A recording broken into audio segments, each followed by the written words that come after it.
Hey there! Bob from Oregon's Constant Garden. Welcome to the OCG Fam Show to you, my YouTube buddies. What's going on? Let me know in the comments. We'll talk about it after the show. But right now, let's just get into the show. So yesterday we talked about differing philosophies for indoor versus outdoor grows, and kind of the same thing but different today.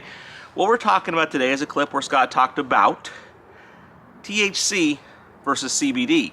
How you would approach those two kinds of grows differently. And I thought it was pretty interesting, and I think you might too. So I'd like you to watch it, and I'll talk to you after. Backyard horticulturist says, I've added a couple of CBD ladies to the garden this year, and I've been giving them Roman regimen with Bloom Chaos, and it's the feeding program for all the other ladies, but I'm curious on any combination suggestions of the additives, or just use the Spartan regimen for the CBD ladies, as I could just unnecessarily wasting food aside from taste preferences and diesel expression. So when people are doing CBD, like actually growing CBD plants, well, what is their aim there?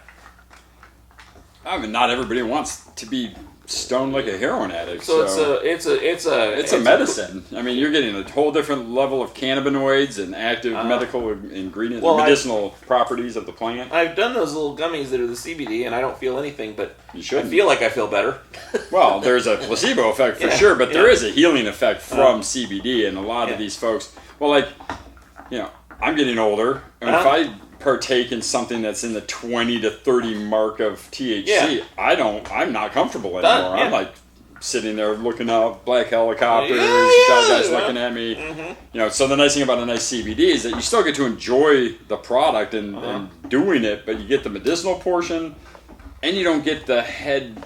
It's like a cigar. It's an enjoyable ritual in and of itself. And you still get something from it. There is a calming to CBD. There's a mellowing. It does help kind of equalize everything.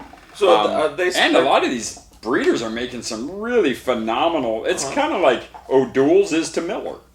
So I really like beer, but I don't want to get drunk. I really like smoking, but I don't want to get high. So is this a roll it, bong it? What do you do with it? Cigarette joints. A lot of people. I mean, the same way. It's the same thing. It's just okay. I quit smoking cigarettes with CBD hemp cannabis because I could smoke it all day.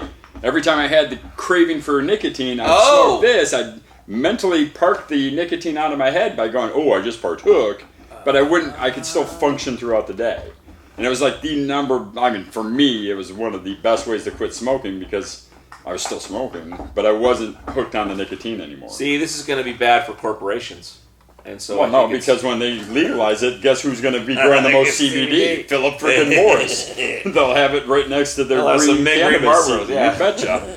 So Marlboro Lights will be CBD, and Marlboro Reds Marlboro Greens will be straight 34%. So... so to grow them, though, it depends on the breeder. It really depends on the plant, the genetics. You know, I got guys who treat it very similar. I don't think they require nearly the nutrient load as a photoperiod cannabis. So you can reduce it. What we see is like one shot with the basic 4. Now, if your breeder and your CBD is creating a gassy strain of CBDs or a fruity strain, you can still enhance all those same terpenes the same way you would with your photoperiod plants that are cannabis. But you don't need to follow. I mean, I would almost follow the recipe and cut it in half and figure out that genetic and how it works with the line. It will handle the food, but like you said, it could be just a waste of money. Like going Roman on hemp may be a waste of your money. Well, let me ask you this. Would you rather go half strength on everything or quarter strength on the basics and then lean into some of the flavor type things? No, for hemp, I would go full strength on the 4 basics. And then I would add in half strength, the enhancements, and then dial those in. But you don't need the full run of everything to get your enhancements. Okay, and would you lean more toward supplementing that with some one shot? Or would you still just do your bottles and... Either or. What we saw, especially when when Missouri was going big with hemp and Texas was going big in hemp, in the day, people loved the one shot because it was affordable. They could just add water and then they could supplement with the bottles when needed. These folks that are doing indoor, because this isn't hemp. No, this is somebody genetically designed a plant to not have the THC. I gotcha. So they're getting a heavy CBD plant. They just don't require as heavy of a nutrient load as a photoperiod, in my experience. So, you're not harming anything, but, maybe dial it back. Or when you get to the end of the feed and you still have a quarter of a gallon of your feed left, maybe go to a half a gallon just by fresh water. Just diluting that down a little bit to make it stretch a little bit further.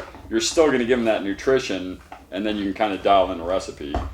Okay, a farm or a guy growing for a few patients or something like that versus someone who's a home brewer trying to make something that tastes good to them. Any difference in those two situations? Well, that's the thing. On a farm, you're doing one shot Sure. irrigation with a center pivot. At home, you're like tinkering like you would with your photo periods. Just know that with your CBD row, they might want just a little bit less. They can handle a lot less, let's put it that way. Okay, so... They'll take it, but you don't need to give it to them to have them perform. Okay. But like you said, having the extras to dial in the enhancement, yes. If you want that gas, throw the Tritons in your CBD. It'll make that gas come out. Okay. Would you ever have a situation where you were one-shotting it and throwing Persephones or Tritons or Pegasus or something like that, but not doing your 4? Oh yeah, no. A lot of people do that. Well, it's just you're enhancing the terpene profiles and keeping a very basic nutrition program for the growth in the flowering stages. But even still, you probably do the basic 4.5. One shot to me is like I have a lot of reserves in the soil for when I'm not hitting the mark. They find the mark. But still going to get benefit. The real deal is... see a lot from it. Okay, what do you think of it? Informative, entertaining, helpful? Let me know in the comments. I love you. I'll see you tomorrow. The OCG Fam Show. It's pretty good. It happens every day. It's the OCG Fam Show. See you tomorrow.